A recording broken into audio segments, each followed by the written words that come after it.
जय माता दी दोस्तों, स्वागत है आप सभी का एक बार फिर से। माँ भगवती की कृपा आप व आपके परिवार पर सदा सर्वदा बनी रहे। दोस्तों, यदि आप अपनी लाइफ में नया कुछ सीखना चाहते हैं तो चैनल को सब्सक्राइब जरूर करिएगा। दोस्तों, कार्तिक मास शुरू हो चुका है। भगवान विष्णु के इस प्रिय महीने में व्रत तप और पूजा पाठ करने से मोक्ष की प्राप्ति होती है। कार्तिक मास में देव तत्व भी मजबूत होता है। इसी महीने भगवान विष्णु योग निद्रा से जागते हैं और सृष्टि में आनंद और कृपा की वर्षा होती है। कार्तिक मास वैसे ही महत्वपूर्ण है जैसे कि सावन के माह में भगवान शंकर की पूजा, उनकी आराधना की जाती है और उससे वो भगवान शंकर बहुत शीघ्र प्रसन्न होकर अपने भक्तों की मनोकामना को पूर्ण करते हैं। उसी प्रकार कार्तिक मास में भगवान विष्णु और तुलसी की पूजा का बहुत ही महात्म है। इस महीने में माँ लक्ष्मी धरती पर भ्रमण करती हैं और भक्तों को अपार धन देती हैं। इस महीने में धन और धर्म दोनों से संबंधित कई प्रयोग और नियम हैं। कार्तिक मास में विशेष रूप से श्री हरि की पूजा की जाती है। कार्तिक मास में तुलसी का रोपण और विवाह सर्वोत्तम होता है। इस महीने दान करने से अक्षय शुभ फल की प्राप्ति होती है। विशेष तौर पर दीप दान करने से बड़ा लाभ मिलता है। हिंदू धर्म में कार्तिक मास का विशेष महत्व है। इस मास में श्री विष्णु जी के साथ तुलसी की भी पूजा अर्चना की जाती है। पूरे कार्तिक के महीने में सुबह जल्दी उठकर स्नान करने से विशेष फल की प्राप्ति होती है।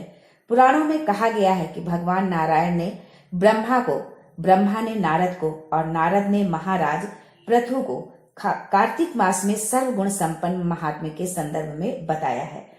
कार्तिक मास में 7 नियम प्रधान माने गए हैं जिन्हें करने से शुभ फल मिलते हैं और हर मनोकामना पूरी होती है। ये नियम क्या है, ये जानने से पहले आपसे रिक्वेस्ट करती हूँ कि वीडियो को लाइक करिएगा, दोस्तों को शेयर कर दीजिएगा और अगर आपने अभी तक चैनल को सब्सक्राइब नहीं किया है तो चैनल को सब्सक्राइब करके बेल आइकन जरूर दबाइएगा। नंबर 1, दीपदान। धर्म शास्त्रों के अनुसार कार्तिक मास में सबसे प्रमुख काम दीपदान करना बताया गया है। इस महीने में नदी, पोखर, तालाब आदि में दीपदान किया जाता है। इससे अक्षय पुण्य की प्राप्ति होती है। कार्तिक मास में शाम को तुलसी में घी का दीपक भी जरूर जलाएं, ये बहुत शुभ होता है। आप किसी भी नदी में, तालाब में यदि आप प्रतिदिन नहीं जा सकते हैं तो आप तुलसी के समक्ष तो प्रतिदिन अपने घर में घी का दीपक आप जरूर जलाएं। दूसरा है तुलसी पूजा। इस महीने में तुलसी पूजन करने तथा सेवन करने का विशेष महत्व बताया गया है। वैसे तो हर मास में तुलसी का सेवन और पूजन श्रेयस्कर होता है, लेकिन कार्तिक मास में तुलसी पूजन का महत्व कई गुना बढ़ जाता है। कार्तिक मास में सुबह सूर्य निकलने से पहले स्नान करके तुलसी की पूजा करें व दीपदान करें और शाम को भी तुलसी में घी का दीपक जलाकर परिक्रमा करें। तुलसी का पूजन तो आप सभी प्रतिदिन करते होंगे, तुलसी में जल चढ़ाना पूजन, लेकिन दीपक जलाना शायद प्रतिदिन ना होता हो। तो इस पूरे कार्तिक माह में आप यह पुण्य काम जरूर करें कि प्रतिदिन शाम को तुलसी में घी का दीपक जलाएं और सुबह सूर्य निकलने से पहले तुलसी की पूजा करें, तुलसी में जल चढ़ाएं और उसकी पूजा करें। तीसरा है भूमि पर शयन। भूमि पर सोना कार्तिक मास का तीसरा प्रमुख काम माना गया है। भूमि पर सोने से मन में सात्विकता का भाव होता है तथा अन्य विकार भी समाप्त हो जाते हैं। इसलिए यदि आपसे हो सकता है, आप कर सकते हैं तो आप भूमि पर शयन करें, ये बहुत ही श्रेष्ठ होगा कार्तिक मास में। अगला चौथा नंबर है तेल लगाना वर्जित है। कार्तिक महीने में केवल एक बार नरक चतुर्दशी के दिन ही शरीर पर तेल लगाना चाहिए। कार्तिक मास में अन्य दिनों में तेल लगाना वर्जित माना जाता है।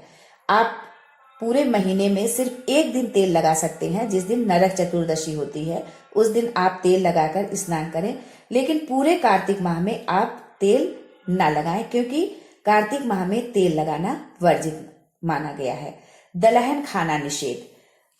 5वां नंबर है कार्तिक महीने में द्विदलन अर्थात उड़द, मूंग, मसूर, चना, मटर आदि नहीं खाना चाहिए। ये सारे नियम दोस्तों थोड़ा कठिन है, लेकिन ये हमारे शास्त्रों में ऐसा बताया गया है, जो जानकारी हम आप तक इस चैनल के माध्यम से भेज रहे हैं।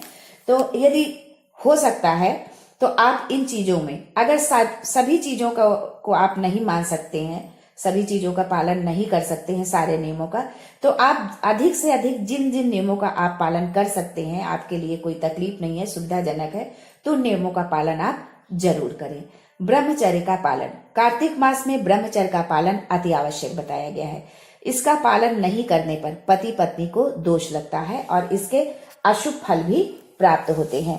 तो आप कार्तिक महीने में ब्रह्मचर्य का पालन जरूर करें, संयम रखें। 7वां नंबर है, कार्तिक मास का व्रत करने वालों को चाहिए कि वो तपस्वियों के समान व्यवहार करें, अर्थात कम बोलें, किसी की निंदा न करें, विवाद न करें, मन पर संयम रखें। इस तरह की चीजों पर वो अपने आप पर कंट्रोल कर करके रखें।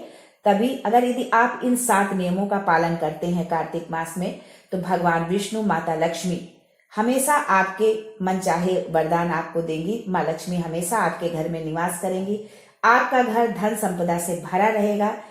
नियम थोड़ा कठिन जरूर है, लेकिन यदि आप करते हैं तो उसका आपको फल भी पूरा जरूर मिलेगा। आज के लिए बस इतना ही दोस्तों, मिलते हैं अगले वीडियो में एक नई जानकारी के साथ। तब तक के लिए जय माँ लक्ष्मी, जय विष्णु।